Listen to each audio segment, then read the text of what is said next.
조상들은 자녀들을 키우는 것을 농사로 많이 비유를 했습니다. 이 농부들이 풍성하고 흡족한 결실을 거두기 위하여서 1년 동안에 온갖 정성을 쏟으며 또 그 자신이 뿌린 씨앗이 또 열심히 잘 자라날 수 있도록 모든 사랑과 정성을 쏟게 됩니다. 그리고 추수 때에 자신이 정성을 쏟은 농작물의 열매를 보고 풍성함에 기뻐하기도 하고 또 때로는 많은 사람들을 초대해서 잔치를 벌리기도 하고 이렇게 농사들을 지었고 결실을 하는 농부들의 마음은 이렇게 늘 기쁨이 넘치게 되죠. 그만큼 1년 동안의 수고와 노력에 대한 결실에 대한 보람이라고 할 수 있겠죠. 이와 같이 자녀를 키우는데도 많은 정성과 함께 사랑과 또 많은 그리고 또 신경, 관심이 필요하다라는 것입니다. 지난주에는 우리가 자녀를 죽이는 부모라는 것에 대하여서 말씀을 나누었습니다. 자, 오늘은 어버이 주일을 맞이하여서 반대로 자녀를 살리는 부모가 되세요라는 것입니다. 이 자녀를 살리는 부모, 참, 뭐, 이렇게 말을 하면은 모든 부모님들이 그러겠죠. 그럼 당연히 내 새끼를 살려야지. 누가 내 새끼를 죽이겠냐라고 말을 합니다. 사람들이 또 저한테도 질문하기 그렇게 해요. 오늘은 어버이 주일이고, 스승의 주일이고, 이런 것 같으면은, 아이들에게, 부모님에게, 어버이들에게 이렇게 효도하세요. 라는 그러한 말씀을 전하라 해야 되는데, 또 아이들에게 이제는 좀 제발 꼴통짓 그만하고 부모에게 잘 따르고 순종하여 칭찬 듣는 그러한 착한 아이들이 되세요라고 그런 이 말씀을 전해야 되는데 왜 굳이 어버이날만 되면 어린이날만 되면 꼭 아이들에 대해서 부모 너희나 잘해라 이런 식으로 설교를 합니까? 라고 질문하는 사람들도 있으리라고 생각을 합니다. 그런데 저는 개인적으로 생각할 때에 아이들이 자라가는 모습을 보면은 부모가 어떤 사람인가, 또 그 사람은 어떤 생각을 가지고 있는가, 라는 것을 엿볼 수가 있습니다. 그리고 또 한 가지, 그 아이의 가정이 과연 어떤 가정인가, 라는 것도 엿볼 수가 있습니다. 그래서 저는 이렇게 말씀을 전할 때마다 부모님이 먼저 잘해라. 너희가 부모된 자로서의 오히려 본을 보여라. 너희가 아비 된 자로서의 채통을 지키라. 라고 제가 말을 많이 하는 편입니다. 그것을 보고서 아이들이 자라가게 되면 부모가 하는 것을 보고서 그대로 따라가게 되면 아이들에게 효도하지 말라 해도 효도를 합니다. 아이들이 바로 살아가라 하지 마. 잔소리를 안 해도 자기들이 알아서 본 것이 있기 때문에 제대로 살아간다라는 것이죠.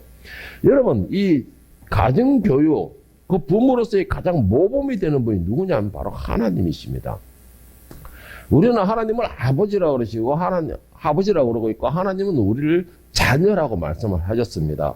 그래서 하나님께서는 세상의 그 어떤 부모들보다 자기 자녀를 사랑하시되 모든 것을 아낌없이 줄 수 있을 정도로 모든 것에 대하여서 그 어떤 것보다 사랑하시는 분이 우리 하나님이십니다. 그리고 또 소중히 여기신다는 것도 믿으시기를 바랍니다. 자, 그런데 중요한 거는 하나님께서는 자기 자녀를 세상과 바꿀 수 없는 정도로 이 우리를 다 준다 해도 바꿀 수 없는 정도로 사랑하시지만은 또 반대로 그만큼 엄격하신 분이 하나님이십니다. 사랑이 넘치는 만큼 그만큼 엄격하다라는 것이죠. 신명기 8장 5절에서 6절에 보면 하나님께서 자녀를 사랑하시는데 어떻게 사랑하시느냐, 얼마나 사랑하시느냐, 그 사랑하는 방식이 어떤 것이냐라는 것을 잘 기록을 하고 있는데 이걸 제가 공동 번역으로 읽어드릴게요. 너희 하나님 야훼께서는 사람이 자기 자식을 잘 되라고 고생시키듯이 너희가 그렇게 너희를 잘 되라고 고생시킨 것이니 이를 마음에 새겨두어라. 너희는 너희 하나님 야훼를 경외하여 그의 계명을 지키고 그가 보여주신 길만을 따라가도록 하여라. 자, 무슨 하나님께서는 우리를 하여금 사랑하시고 우리를 성장시키시고 우리가 복되게 하시는데 복되게 하시는 것만큼 어떻게 한다는 거예요? 훈련을 시킨다라는 것입니다. 연단을 시킨다라는 것입니다. 그러니까 뭐예요? 귀한 자식일수록 강하게 키우라. 이런 식으로 하나님은 그렇게 하신다라는 것이고 잠언서 3장 11절 12절에서도 자녀를 사랑하는 하나님에 대한 징계에 대해서 말씀하시기를 내 아들아 여호와의 징계를 멸시하지 말고 그의 책망을 언짢게 여기지 말라. 여호와께서는 자신이 사랑하는 자들을 징계하시되 아버지가 사랑하는 아들에게 하는 것 같이 하시는도다. 여러분, 제가 이런 말을 자주 했습니다. 여러분들 혹시 고난 가운데 있습니까? 시련 가운데 있습니까? 어려운 가운데 있습니까? 감사하세요. 라고 말을 잘했습니다. 그러면서 그 감사해야 할 이유를 제가 분명히 말씀을 드렸습니다. 여러분들이 고난 가운데 있고, 시련 가운데 있고, 사단이 계속해서 나에게 도전장을 벌인다 하면은 그 사람은 바로 하나님 앞에 지킴을 받은 하나님의 자녀라는 증거이기에 그런 시련과 고난과 어려움이 왔을 때 불평, 불만으로 내가 쏟아버리는 것이 아니고 오히려 감사하라라고 말씀을 드렸습니다. 여러분, 자녀를 사랑한다면은 그 자녀에 대한 징계와 책망은 바로 부모의 사랑이며 또 자녀에 대한 관심입니다. 그 자녀를 사랑하는 만큼 징계를 하는 것이에요. 사랑하지 않는 것 같으면은 일체의 말을 하지 않습니다. 말할 필요가 없죠. 부모의 은혜는 바로 이런 식으로 자녀에 대한 사랑을 표현할 수 있어야 되는 것입니다.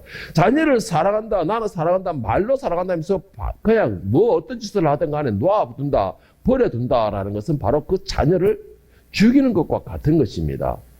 그것이 바로 이 잠언서에서 말하는 그거예요. 너의 사랑하는 자녀를 채찍으로 때리라. 죽거나 채찍으로 때릴지라도 죽지 않으리라. 다만 그를 채찍으로 때릴 때에 그를 엄부에서 구원하리라 라고 그렇게 잠언에서도 말을 하고 있습니다. 하나님께서 우리를 사랑하실 때 그냥 오냐오냐 잘못돼도 오냐오냐 이래 하지는 않으신다는 것이죠. 그와 같이 우리도 우리가 자녀를 사랑한다면 그 자녀에 대한 징계와 책망은 따라가줘야 됩니다. 왜? 그러다가 잘하고 있는 자녀를 징계하고 책망하라는 게 아니에요. 사람은 완벽하지가 않죠. 그리고 특히 자녀들 같은 경우는 특히 이제 만들어지는 과정이기 때문에 많은 실수와 잘못을 범하기도 합니다. 그것을 바로 잡아주는 것이 책망이라는 것이죠. 두들겨 패고 막 폭력을 지르는 게 그게 책망이 아니고 바로 잡아주는 것이 책망이라는 것입니다. 여러분, 여기 정말 중요한 것이 하나가 있는데, 여러분, 자녀가 부모의 은혜와 사랑을 깨닫고자 한다면 중요한 것은 뭐냐?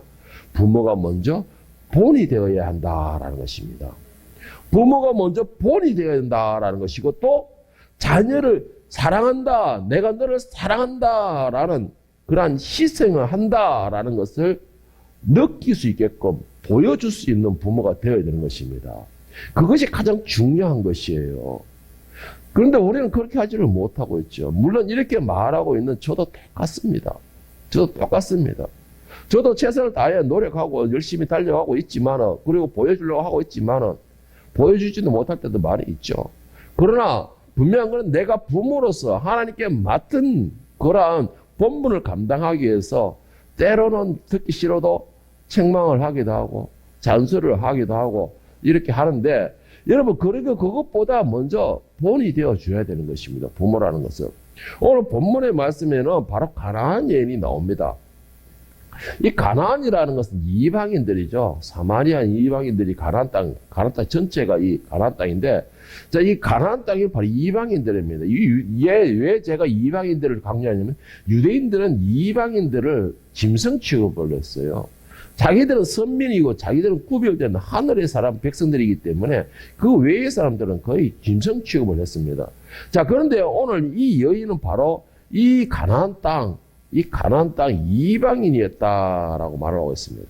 그리고는 이 여인은 아주 큰 문제가 있어가지고 그 문제로 인하여서 그 딸이 고난 속에 빠져 있다라고 기록을 하고 있습니다. 자, 그런데 과연 이 여인의 문제의 무엇이었으며 또 이 문제를 왜 예수님 앞에 나와가지고 이렇게 소리를 치고 있을까요?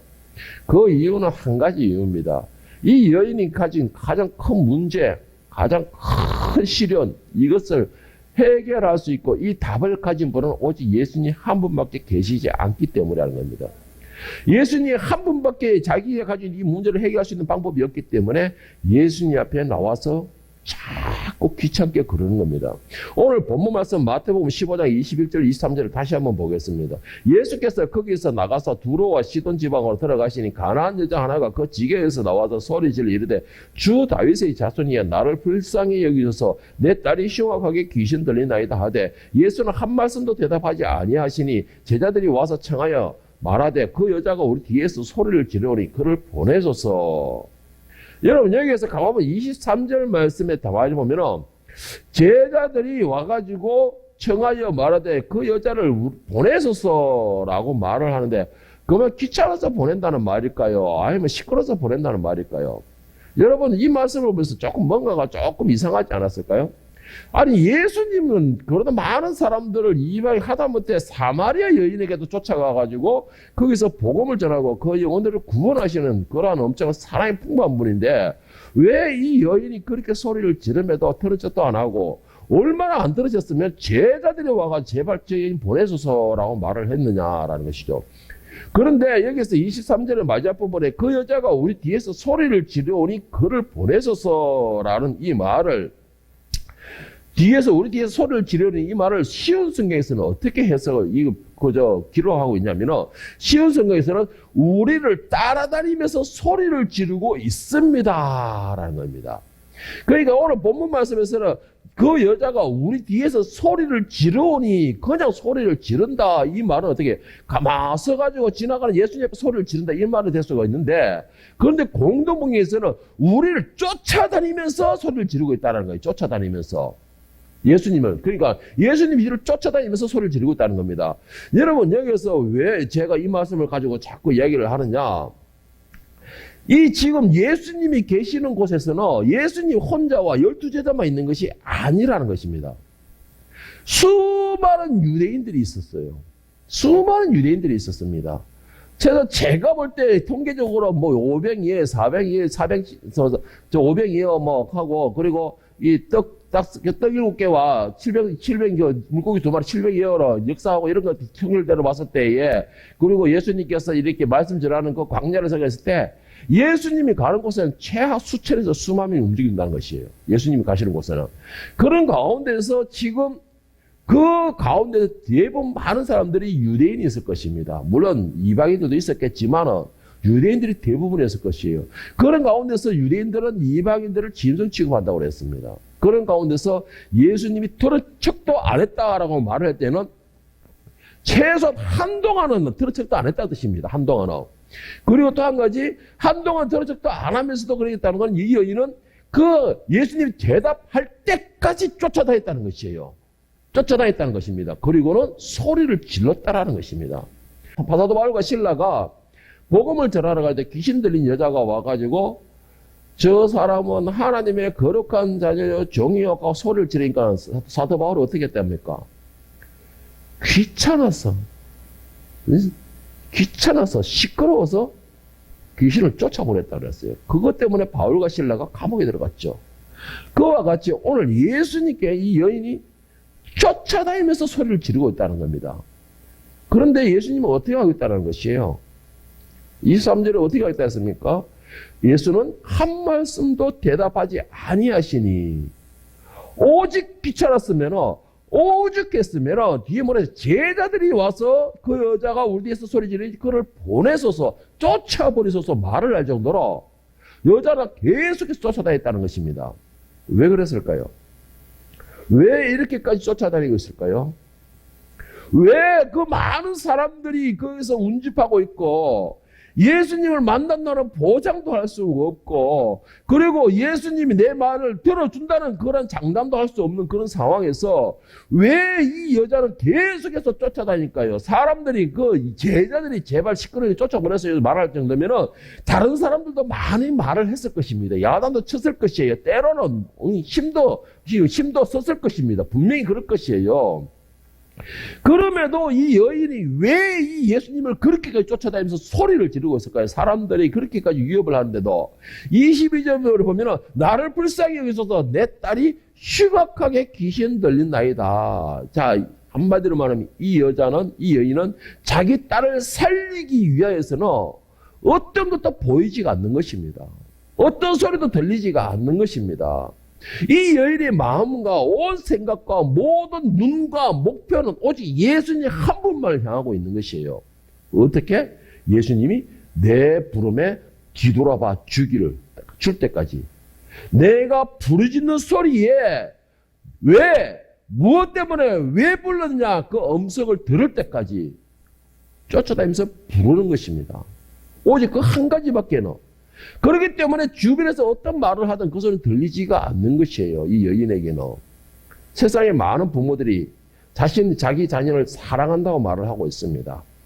그래서 말로는 그 자녀들을 위해서 나는 아낌없이 모든 것을 버릴 수가 있어.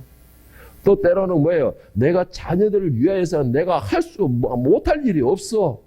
라고 말을 하고 있습니다. 저는 그렇게 말하고 또 다짐하는 부모들에게 다시 한번 묻고 싶습니다. 그것은 지금 당신의 자녀를 당신의 자녀들을 위해서 정말 아낌없이 버릴 수 있습니까? 그리고 또 한 가지, 정말 당신은 당신이 사랑한다는 그 자녀들을 위하여서 무엇을 버릴 수 있습니까? 저는 이걸 한번 내가 물어보고 싶습니다. 아낌없이 버릴 수 있습니까? 버린다고 말하자면 무엇을 버릴 수 있습니까? 저는 그 질문을 하지만은, 이런 질문을 하는 이유는 말로는 다 버릴 수 있다 하지만은 과연 실제로 그 모든 걸 버릴 수 있는 부모가 과연 있을까? 과거에는 있었다 그러지만 현대에는 과연 그런 부모가 있을까? 왜 그런 말을 하느냐? 하다못해 내 자존심조차 버리지 못하는 것이 오늘 현대 사람입니다. 내 자녀들을 위해서 내 자존심조차 버리지 못하는 사람이 오늘 현대의 부모들이라는 것이죠. 그 증거가 뭔지 아십니까? 제가 얼마 전에 유튜브를 봤는데 이런 내용이 있어요. 그게 오래전도 아니에요. 뉴스였습니다. 뉴스를 봤는데 제가 뉴스에 나오는 게 뭐냐니까 참 기도 안 차서 제가 말이 안 나오더라고요. 기도 안 차서. 영상에 찍혔는데 여선생님이 수업을 하니까는 한 어떤 또라이 미친 새끼가 강단에서 들어 누워가지고 휴대폰 보고 있더라고요. 강단에서. 여선생님 치마 입고 있는데. 강단에서 들어 누워가 휴대폰 보고 있더라고요.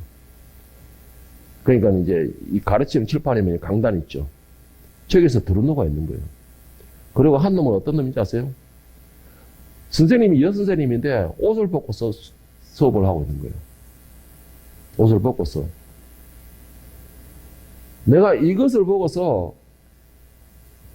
그런데 선생님은 어떻게 하느냐? 강단에 들어와서 누워있든지 말든지 신경 안 쓰고 수업을 하고 있고 옷을 벗고 있든지 말든지 수업을 하고 있는 겁니다. 그런데 그걸 보면서 선생님이 불쌍하다라는 생각이 들더라고요. 불쌍하다. 그리고는 바로 이어지는 장면이 뭐였느냐? 하도 또라이즈라니까 아이들에게 훈계를 했답니다, 선생님이. 훈계를 했는데, 그것도 학생 주임이 훈계를 했는데, 웬 부모가 전화를 와가지고, 쌍욕을 다 하는 겁니다. 네가 뭔데 내 아이를 훈계를 하느냐? 너 어디냐? 네가 뭐 하는 놈이냐?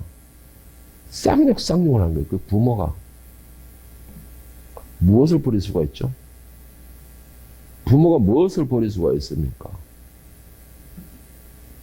내 자존심조차 버리지 못하는 주의에 부모가 돼서 뭘 보여주고 있습니까? 지 새끼가 가르치는 스승이 가르치고 있는데 강대에서 더러운도가 휴대폰 쳐다보고 앉았고 여선생님이라고 뒤에 앉아서 옷을 벗어가지고 수업한답시고 앉아있고 옷을 벗어서 속옷 차림이 있다는 게 아니고 옷을 그냥 홀랑 벗었더라고요. 자녀들 위해서 뭘 보여주고 있습니까? 자녀들 위해서 뭘 버릴 수가 있습니까? 선생님이 훈계를 했다고 해서 이 전화를 해서 쌍욕 너 어디냐 네가 뭔데 이런 식으로 하는 거는 내 자존심을 건드렸다는 거잖아요. 내 자존심을. 뭘 버릴 수 있냐는 것이에요. 여러분 정말 자녀를 위한다면 어떻게 해야 될까요? 정말 자녀를 위한다면 오늘 이 본문의 가난한 여인을 보면은 자녀를 위한다면 이렇게 해야 된다 라는 것을 근본으로 보여주고 있는데 한마디로 먼저 정의를 한다면 이 여인은 자기 자녀를 위해서 자신이 버릴 수 있는 모든 것을 다 버린 사람입니다. 저는 그렇게 보고 있어요. 자녀를 위해서 버릴 수 있는 건 다 버렸다고 봅니다. 뭘 버렸을까요? 제일 먼저 버린 것은 자녀를 위해서 자신이 생명조차도 버렸다라고 봅니다. 저는. 오늘 이 가난한 여인은 자기 자녀를 위해서 자기 생명을 버린 겁니다. 예수님은 유대인이었다 그랬어요. 그리고 예수님 주변에 항상 수많은 유대인들이 쫓아다니고 있었습니다. 그리고 또 한 가지, 그 유대인들은 오직 자부심에 강한 사람이었어요. 이방인들이나 그런 사람들, 죄인들 같은 경우는 인간 취급을 안 하기 때문에 돌 들고 바로 던지는 사람들이었어요. 그런 유대인들입니다. 그런 유대인들에 따라가면서 소리를 지르는 겁니다. 예수님이 대답할 때까지, 자신을 향해 돌아볼 때까지. 아까도 말했지만 그 여인이 쫓아다니면서 제자들이 귀찮아서 보내소서라고 말할 정도로 쫓아다녔다는 거는 거기에 모인 유대인들이 얼마나 또 많은 위협을 했을까요? 얼마나 많은 유대인들이 이 여인을 하여금 때로는 밀치쓰게 됐을 거고 힘으로도 사용했을 것입니다. 분명히 저는 그래 봤습니다. 보고 있습니다. 그런데 이 여인은 끝까지 부르짖는 겁니다. 끝까지. 왜요? 22절에 보면 뭐라고 했습니까? 귀신 들린 자기 딸을 구하기 위해서라는 겁니다. 자기 딸에 대한 이 큰 문제는 오직 예수님만의 해답을 가지고 있다는 그런 것이에요. 그렇기 때문에 이 딸만 생각하고 있는 이 어머니에게는 자신의 목숨 따위에 대해서는 안중이 없는 것입니다. 오직 내 목적은 내 딸이 구원을 받아야 된다는 것입니다. 내 딸이 살아야 된다는 것이에요. 내 딸을 살리기 위하여서는, 내 새끼를 살리기 위해서는 내 목숨 따위는 지금 안중이 없다는 것입니다. 내가 다치는 것에 대해서는 안중이 없다는 것이에요. 사람들이, 그 수많은 사람들이 내가 짓밟혀가 죽을 수도 있는 가운데서 내가 그런 상황은 나를 위한 안중에는 없다는 것입니다. 나를 위한 거는. 이 여인은 가장 제일 먼저 그 사랑하는 자녀를 사랑한다는 그 정명이 뭐냐? 자기 목숨을 바치는 것입니다. 자기 딸을 구원하기 위하여서, 자기 딸을 예수님을 만나게 하기 위하여서, 예수님만 만난다면 이 딸은 살아날 수가 있다는 것이죠. 예수님만 만난다면 이 딸은 구원을 받을 수가 있다는 것입니다. 예수님만 만난다면 이 딸은 멸망에서 건져질 수 있다는 것입니다. 오늘 부모들 가운데서 자기 목숨을 바치면서 과연 그 딸을, 그 자녀를 구하겠다는 생각이 과연 얼마나 있을까요?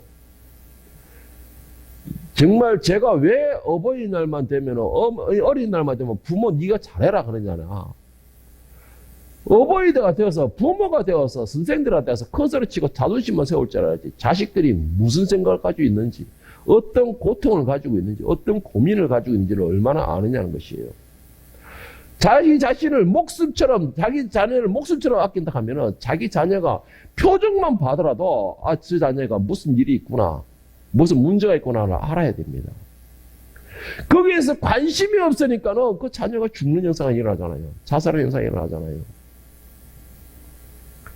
이 여인은 자기 딸을 위하여서 목숨까지도 버린 여자입니다. 두 번째는 뭘 버렸을까요? 참, 이거는, 설마 이런 말은 많이 하는데, 이 여인은 그 자녀를 위해서 자기 자존심도 버린 사람입니다. 자존심. 오늘날 이 많은 부모들이 말하면 자존심 그거 뭔데? 자존심 아무것도 없는데? 라고 말할 거예요. 그런데 아까 자기 자식을 훈계했다고 선생님한테 전화를 해서 네가 뭔데 쌍욕하면서 네 어디야, 지 자존심 아니에요? 지 자존심 아니에요? 딸을, 자기 자식을 생각한다고 하는 면목 안에서 세운 거, 네가 나를 감히 어떻게 보고 내 새끼를 친다는 것이죠. 이 자존심 아닙니까? 오늘 본문 말씀 마태복음 15장 27절에 보면은 여자가 와서 예수께 절하며 이르되 주여 저를 도와주소서 대답하여 이르시되 자녀의 떡을 취하여 개들에게 던지기 마땅하지 아니하니라. 여자가 이르되 주여 옳소이다마는 개들도 제 주인의 상에서 떨어지는 부스러기를 먹나이다. 이 여인은 자기 자녀를 위하여서 자존심도 버려버렸어요. 오늘날 사람으로 따지면, 오늘날 사람들을 말하면 뭐라고 얘기해요? 내가 이래봬도 내가 사는 곳에서는 그래도 한 자존감을 하는 사람인데, 내가 그래도 내가 있는 곳에서는 그래도 내가 한 명예를 하는 사람인데, 내가 그래도 있는 내 지방에서는 그래도 한 힘을 쓰는 사람인데, 내가 있는 내 지역에서는 그래도 내가 돈 좀 만지는 사람인데, 네가 뭔데 나의 자존심을 이렇게 뭉개버려? 이럴 수도 있을지 거예요. 그런데 그렇게 한다면은 자기 딸은 어떻게 될까요? 죽는 거예요. 그냥 멸망으로 빠지는 겁니다. 그러나 이 여인의 말에는 오직 자기 딸을 살려야 되겠다는 생각밖에 없는 거예요. 그러니까는 어떻게 하는 거예요? 예수님께서 개라는 호칭을 하심에도 네, 맞습니다. 나 개입니다라는 거예요. 나 맞습니다. 나 개가 맞습니다. 유대인들 당신들이 말하는 개가 나 개가 맞습니다라고 자기 자신을 개라고 표현하는 겁니다. 다만 내가 개가 될지라도 당신이 개가 될지라도 당신들 먹는 그 유대인들에게밖에 밥을 줄 게 없더라도 하다못해 그 자녀들이 먹고 나면 부스러기 옛날에 우리 조상들이 먹으면 밥 먹고 나면 자녀들이 먹고 나면 그 남으면 찌꺼기 어떡합니까? 개를 주고 돼지를 주듯이 그 찌꺼기 개 돼지 주는 그 찌꺼기라도 나에게 좀 주십시오 이 말인 것입니다. 정상적인 밥상 구첩반상 밥상은 원하지도 않습니다. 다만 그 자녀들이 먹고 남은 찌꺼기 그 부스러기라도 우리에게 은혜를 베풀어 주시옵소서 이 말인 것입니다. 예수님만 만날 수 있다면 예수님만 만난다면 그 찌꺼기 그 부스러기만 가지고도 내 딸은 구원을 얻을 수 있습니다. 이게 바로 이 엄마가 자녀를 위해서 버릴 수 있는 최고의 버릴 걸 다 버려버린 겁니다. 최고의 것까지 다 버려버린 것이에요. 자존심과 자존감 모든 걸 다 버려버렸다는 것이죠. 여러분 부모가 된다면 부모가로서 자식을 사랑한다 한다면 저는 이건 꼭 부탁드리고 싶습니다. 부모로서의 자존심을 버리시기 바랍니다. 부모로서 자존심을 버리지 못하고 부모로서의 자존심을 세우게 되면요. 저는 이게 장담을 할게요. 부모와 자식과의 관계는 깨어집니다. 100% 깨어집니다. 왜 그럴까요? 부모가 어린 아이의 모습에서 그대로 살아가면 괜찮죠. 그런데 자녀도 성장합니다. 성장하면 살수록 생각을 해요. 그리고 나는데 부모가 자존심 때문에 세우게 되면요. 그 자식도 자존심을 함께 세우게 돼요. 그러면 그 관계는 분명히 깨어집니다. 저는 그런 가족을 너무나 많이 봤어요. 그런데 손해보는 중에 누가 손해보는지 아세요? 자식이 손해 안 봐요. 자식은 손해 안 봅니다.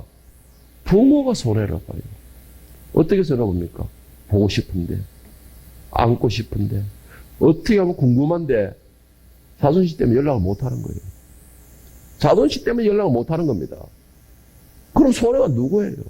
부모가 손해예요. 그래, 제발 부모님들에게 말하고 이거 자존심 세우지 마세요. 자식을 위해서 자존심을 세우지 마세요. 내 자식이 살아나야 되잖아요. 내 자식이 멸망해서 구원에 이뤄야 되잖아요. 오늘 이 여인이 자존심을 세웠다 하면은 그 자녀는 고통 속에서 결국 죽을 수밖에 없는 겁니다. 자, 세 번째 이 여인이 버린 건 뭐냐? 자녀의 문제를 내 문제로 삼을 수 있어야 된다는 것입니다. 이거는 버렸다기보다는 자녀의 그 상태, 자녀의 그 마음을 내 것으로 나와 같이 겪는다는 것이에요. 한 마음으로. 22절에 보면은 22절과 25절에 보면은 중요한 말이 하나가 있어요. 이사가 말해 주 다윗의 자손이여 나를 불쌍히 여기소서. 예수께 절하며 이르되 주여 저를 도우소서. 야훼의 딸 백부장의 딸에서 백부장이 예수님께 와서 뭐라 했습니까? 내 딸이 죽게 되었사니 오셔서 손을 얹어 주셔서. 내 딸이 누가 이랬는데 이 여인은 나를 불쌍히 여기라는 거예요. 나를. 쉽게 말해서 무슨 말이에요? 지금 내 딸의 고통은 나의 고통입니다. 이 말인 것입니다. 이 딸이 멸망을 당하게 됐는데 내가 멸망을 당하게 되었습니다. 이 말인 것입니다. 그러니까는 나를 불쌍히 여기주소서라는 건 바로 내 딸을 불쌍히 여기주소서 기억하여 주시옵소서 이 말인 것입니다. 여러분, 제가 이 부모님들에게 정말 부탁드리고 싶은 게 있어요. 자녀의 마음을 품어보세요. 제발 부탁합니다. 자녀에게 공부하라, 뭐하라 이게 잔소리 하는 것이 아니고 지금 자녀가 어떤 마음으로 있는가를 그 마음을 좀 품어보기를 바랍니다. 그 마음을 품지 못하면은요, 목숨도 그냥 자존심도 그냥 아무것도 버릴 수 있는 게 없습니다. 왜? 자녀의 마음을 모르는데 자녀가 뭘 필요한지 어떻게 알 것입니까? 자녀의 마음을 못 뽑아주니까 그 자녀가 학교에 가서 학폭을 당하는지, 따돌림을 당하는지, 이 누구 마음 따라, 뭐라면 삑을 뜯기는지, 모르잖아요. 부모가 관심이 없으니까는. 내 마음과 한마음 뜻이 못 되니까는. 그러니까는 자녀는 뭐예요? 혼자서 끙끙끙끙 그러다가 최후의 선택을 하는 거예요. 부모가 자녀의 아픔을 같이 아파하지 못하니까는. 자녀의 문제를 내 문제로 삼지를 못하니까 그래 되는 겁니다. 말로만 하는 것이 아니에요. 말로만. 아까 농사를 짓는데 농부들이 하다못해 농작물을 하나 키우는데 어떻게 한다 했습니까? 온 정성과 모든 사랑을 다 쏟는다 그랬습니다. 하나님께서는 우리를 자녀로 삼으셨어요. 피조물인 우리를 갖다가 자녀로 삼으셨어요. 이거는 그냥 우리는 자녀로 삼았다고 말을 하지만 하나님은 창조주이십니다. 창조주이신데도 창조주의 자존심을 버리면서 우리를 자녀로 삼으신 것입니다. 창조주로서의 그런 자존심도 버리시고 피조물인 우리를 갖다 선택하고 구별하셨던 것이에요. 하나님께서는 그렇게 자존심을 버리시면서 우리를 구별하시고 선택하시고 우리를 자녀로 삼으셨는데 우리는 어떻게 하고 있습니까? 우리는 어떻게 하고 있습니까? 이사야 43장에 보면 하나님께서 자녀를 향한 참으시고 인자하시고 기다리시고 긍휼을 베푸심이 어디까지냐라고 말을 하고 계시는데 야곱아 너를 창조하신 1절에 보면 야곱아 너를 창조하신 여호와께서 지금 말씀하시니라 이스라엘은 너를 지으신 이가 말씀하시니라 너는 두려워하지 말라 내가 너를 구속하였고 내가 너를 지명하여 부른다니 너는 내 것이라. 창조주가 피조물인 우리를 갖다가 창조주로서의 자존심을 내리시고 우리를 자녀로 삼으셨다는 겁니다. 우리는 하나님께서 우리를 향하여서 구별하시고 구원을 베푸시고 우리에게 은혜를 더하시고 우리를 자녀로 삼으시고 하늘의 권세를 주셨는데 우리는 어떻게 했을까요? 우리는 어떻게 했을까요? 22절에 보면은 우리 모습이 나오는데 그러나 야곱아 너는 나를 부르지 아니하였고 이스라엘아 너는 나를 괴롭게 여겼으며 내 번제의 양을 내게로 가져오지 아니하였고 너의 재물을 나를 공경하지 아니하였느니라 나하고 나는 나를 위하여 내 허물을 도말하는 자니 내 죄를 기억하지 아니하리라. 하나님께서는 자존심을 버리시면서 우리에게 손을 내미셨고 우리에게 자비를 베푸셨지만 우리는 그럼에도 하나님을 버렸다는 것입니다. 그럼에도 하나님을 갖다가 내 마음대로 속삭였다는 것이에요. 그 자식들은 그렇게 할지라도 자식들은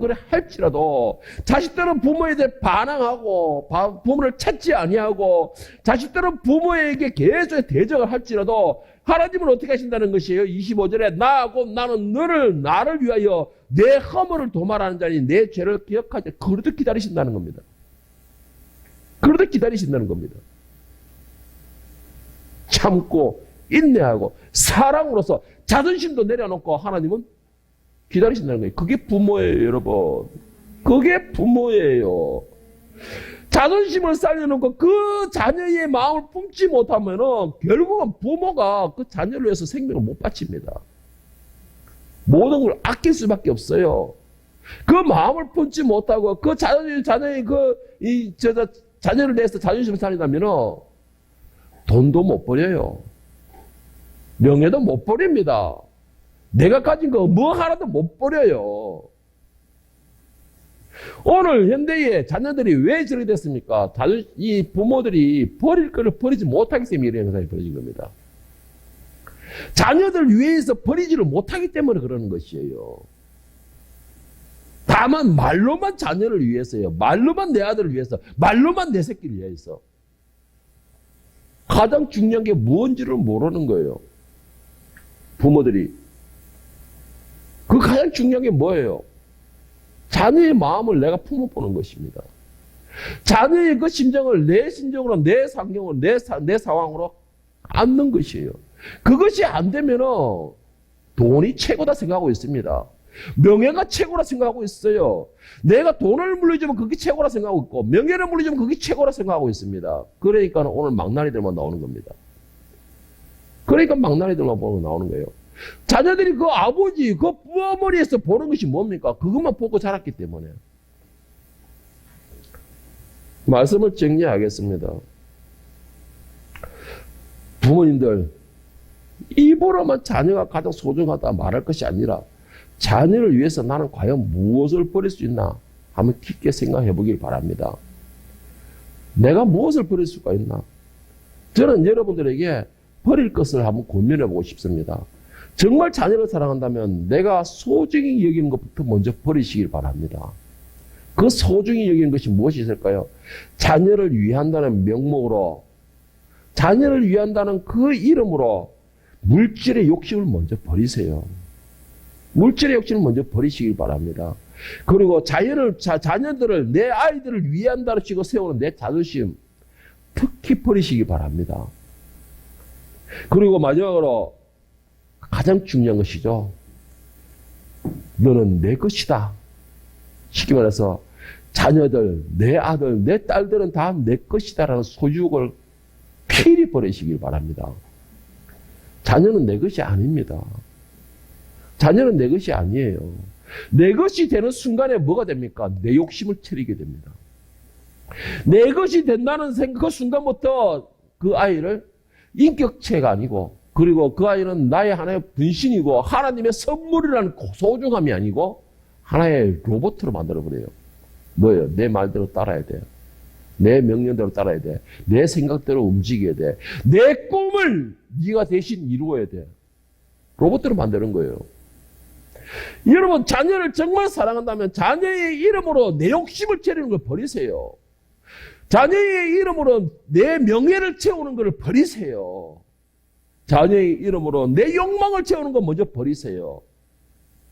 자녀를 위한답시고 세우는 내 자존심, 아무 쓸데없습니다. 그거 내 자존심 아무런 영향감 없는 거예요. 제발 버리시길 바랍니다. 그리고 자녀가 내 것이 아닌 걸 알고 나는 귀하게 받은 선물이라는 것을 인정할 때에 그때부터 그 자녀는 하나님의 것이 됩니다. 하나님의 것이 되면은 그때부터는 내가 보살피는 것이 아니고 하나님께서 보살피는 것이에요. 그 자녀가 죽었다면은 다시 살리는 분도 하나님이신 것입니다. 그 자녀를 바로 이끄는 분도 하나님이세요. 여러분, 하나님께 맡겨보세요. 그렇게 되면은 지금은 비록 희망이 안 보이는 자녀일지라도, 지금은 비록 연약해 보이는 주저앉을 것 같은 자녀일지라도, 지금은 비록 내가 볼 때에 진짜 싹수가 노란 그런 자녀일지라도 하나님께 맡기고 하나님께 드렸다면 하나님께서 그 아이의 싹수를, 색깔을 변하게 만들 것입니다. 하나님께서 그 아이를 키우게 되실 겁니다. 하나님께서 그 아이를 먹이시게 된다는 것입니다. 여러분, 이 하나님께 드릴 수 있는 것, 이것 또한 믿음입니다. 여러분들은 하나님께 드릴 수 있는, 그리고 하나님을 믿을 수 있는, 그 자녀를 맡길 수 있는 믿음의 부모, 또 여러분들은 믿음의 스승이 되기를 예수님의 이름으로 간절히 축원합니다.